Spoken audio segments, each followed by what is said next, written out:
Las conferencias mañaneras encabezadas por el presidente Andrés Manuel López Obrador han sido pues uno de los signos distintivos de su estilo de gobernar, conferencias que han ocurrido en la mayoría de los 101 días que hoy cumple el sexenio que encabeza el presidente López Obrador, y estas conferencias pues dan mucho de qué hablar y lo vamos a platicar con alguien que las ha analizado a profundidad, el doctor Luis Estrada, politólogo, director de la agencia de consultoría SPIN, que me acompaña esta mañana aquí en la cabina. ¿Cómo estás, Luis?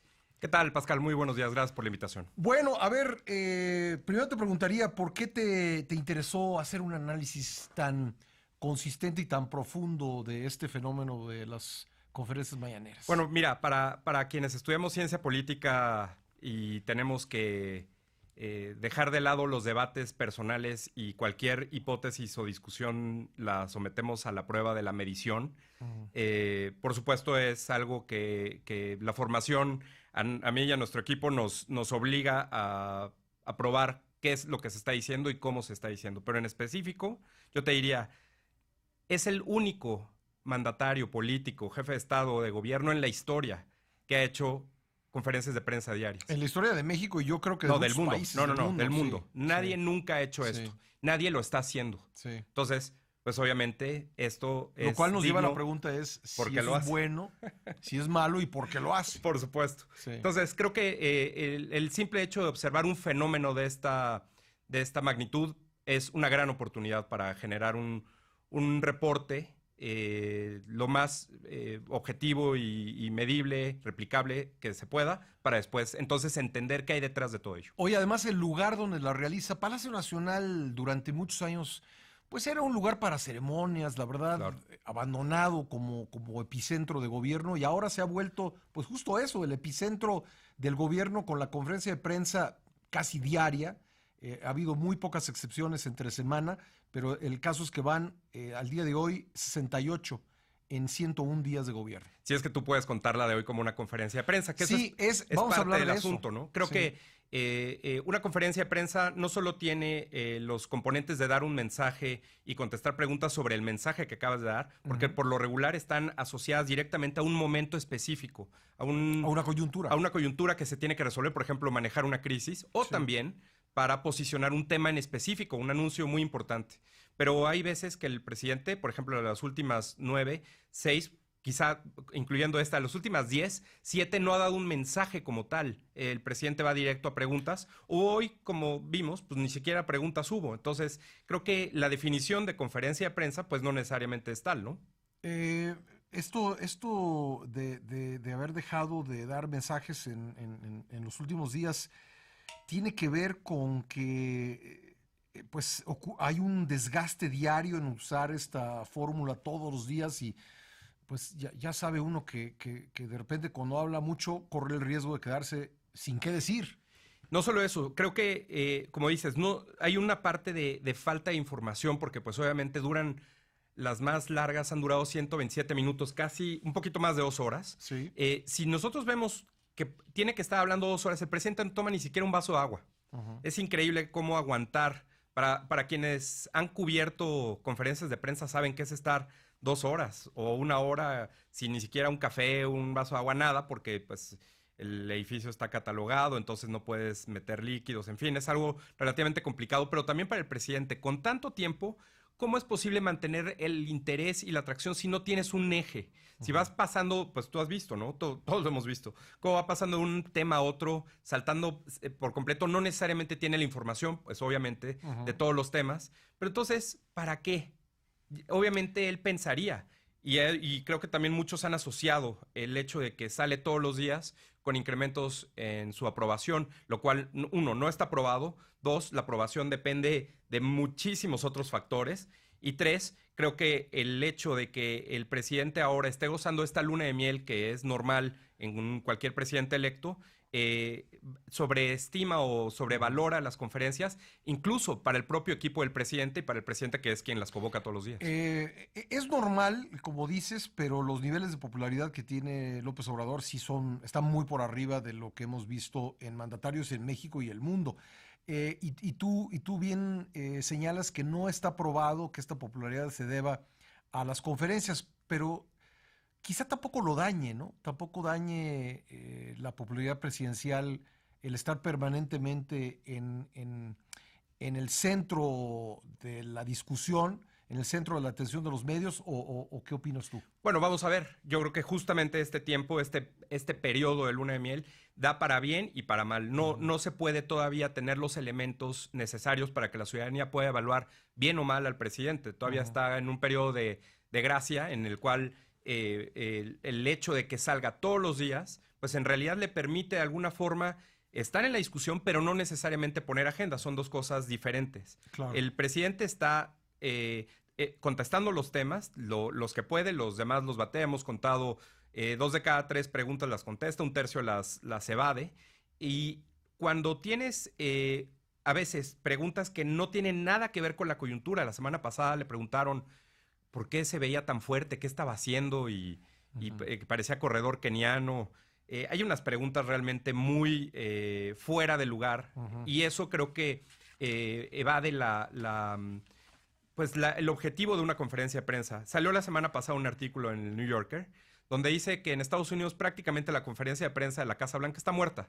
El presidente Trump evita lo más posible dar conferencias de prensa, en buena medida porque la prensa está encima del presidente, tiene una agenda mucho más clara sobre cómo preguntar.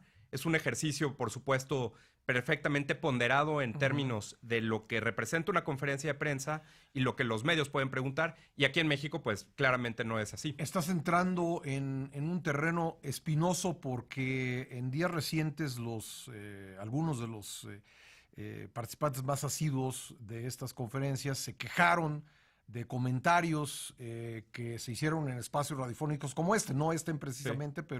pero digamos que no les gustó a algunos periodistas que asisten diariamente a las conferencias de prensa que se diga que las preguntas, una buena parte de ellas no son de muy buen nivel.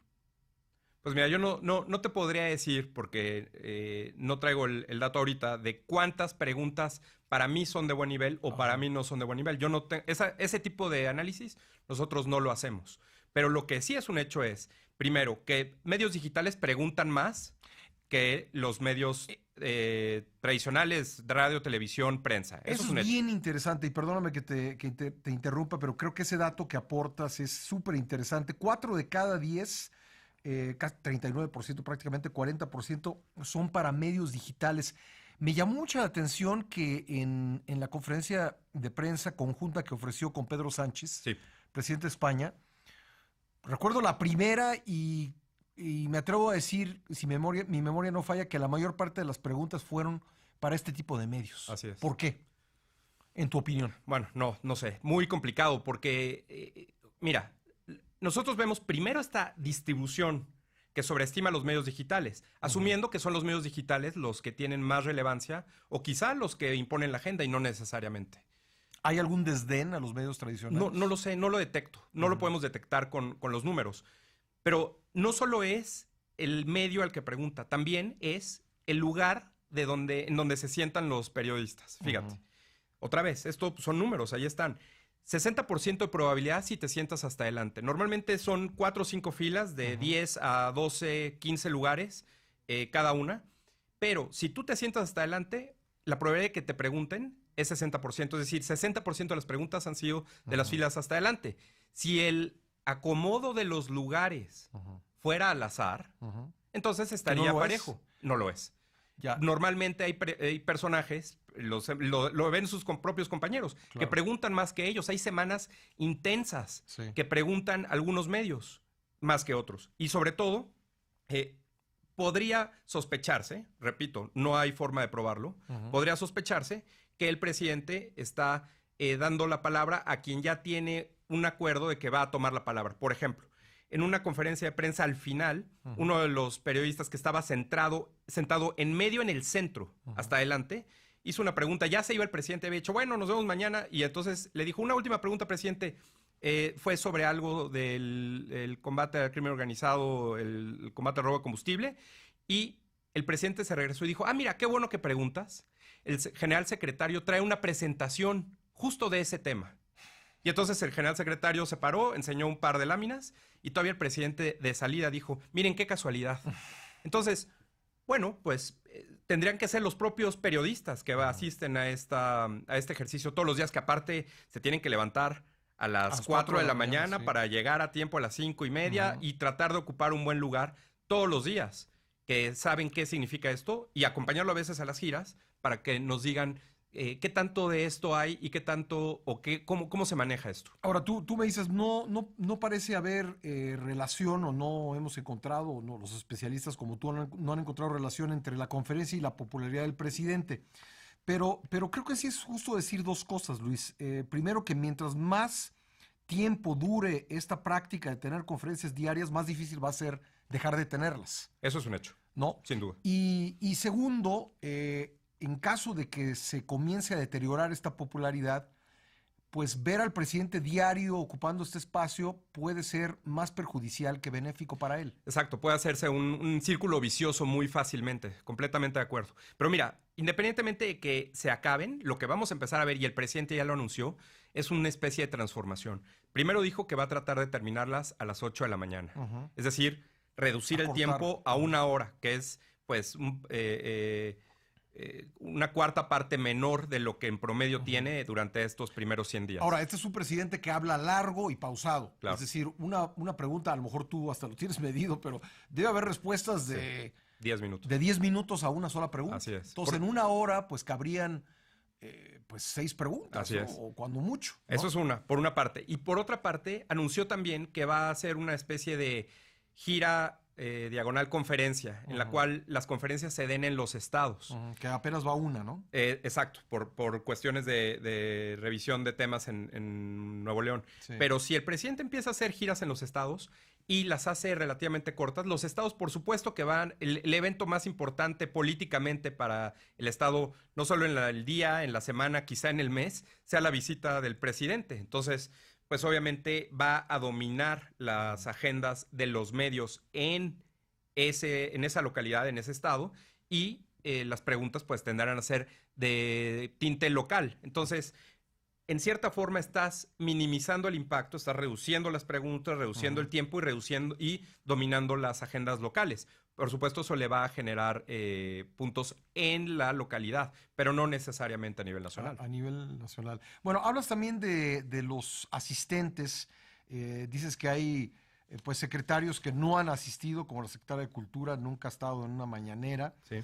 Y dices también que hay secretarios que han asistido, pero no han hablado. Es decir, los han llevado pues simplemente como elemento decorativo, ¿no? Sí, han asistido 73 personas diferentes. Sí. El gabinete, contamos nosotros 19 personas. Y de estos 73 personas asistentes de todo tipo, 19 han asistido sin participar.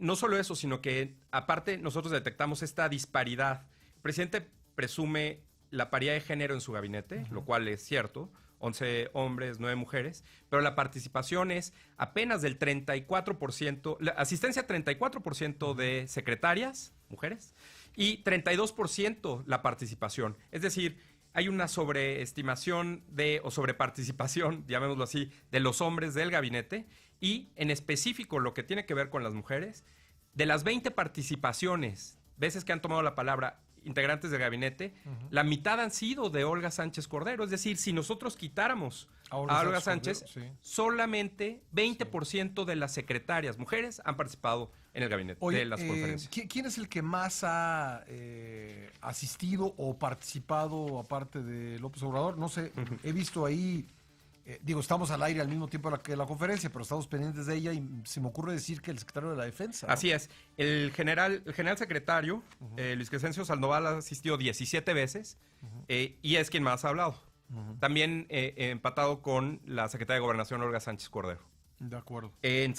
Bueno, ellos son empatados en primer lugar, después el secretario de Seguridad Pública, Alfonso Durazo, y el almirante secretario Rafael Ojeda. Ahora, ¿esto cómo deja al área, esta práctica, cómo deja al área de comunicación social? Tú mencionas en un artículo que escribiste que pues incluso la cuenta de Twitter de comunicación social de la presidencia pues ya está como en desuso, ¿no? Sí. Porque aparte de que el presidente es el protagonista de la conferencia. Su cuenta de Twitter pues da cuenta de los aspectos más importantes de esa conferencia.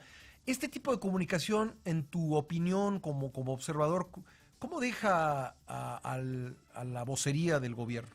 Mira, vemos un dilema en términos de centrar toda la comunicación en el presidente. Por supuesto, él puede, en principio, controlar, esquivar, evadir todo lo que tenga que ver, pero no necesariamente puede contestar todas las preguntas, y eso es justo lo que hemos visto. Parte de la comunicación requiere tratar de ayudar con voceros aliados para difundir más fuertemente los mensajes. Eso en toda estrategia de comunicación se busca. Y el presidente, por ejemplo, en las giras, muy pocas veces se acompaña de secretarios. Entonces, el presidente absorbe toda la atención en las giras, en las conferencias. La comunicación de las redes está centrada en la conferencia. A veces el único evento que tiene el presidente en el día es la conferencia. ¿Qué va a pasar si ahorita que estamos en luna de miel todo está centrado en el presidente, pero después tenderíamos a pensar que debiera haber una especie de apoyo de los secretarios, y el presidente no necesariamente les está dejando? Si fuera una cascarita de del recreo en la escuela, sería el personalista o el cazagoles, ¿no? Sí, que puede ser bueno, sí, pero también puede, si se lesiona, sí, si se cansa, si lo marcan 3, pues va a ser muy complicado que puedan avanzar. Bueno, oye, por último, la conferencia de hoy es la de más corta duración de todas. Incluso, quién sabe si pudiéramos llamarle conferencia. Exacto. ¿No? Estamos en un dilema en la oficina si lo ponemos o no. Si lo ponen o no. Porque, pues, claramente, digo, se tiene que tomar en cuenta. Pero ¿para qué hace ir a los periodistas, a los corresponsales a las 4 de la mañana si nada más les va a decir nos vemos al rato, ¿no? Y pasarles un video, ¿no? Como fue lo que sí, creo que eso fue. Bueno, Luis, pues muy interesantes datos. Gracias. ¿Los estás poniendo en algún lugar, en redes sociales? ¿Dónde te pueden seguir? En Twitter, @LuisEstrada_, y de ahí estamos poniendo toda la información. Muchísimas gracias. Al contrario, Pascal, muchas gracias. El doctor Luis Estrada, politólogo, director de la agencia de consultoría SPIN. Gracias, muy amable.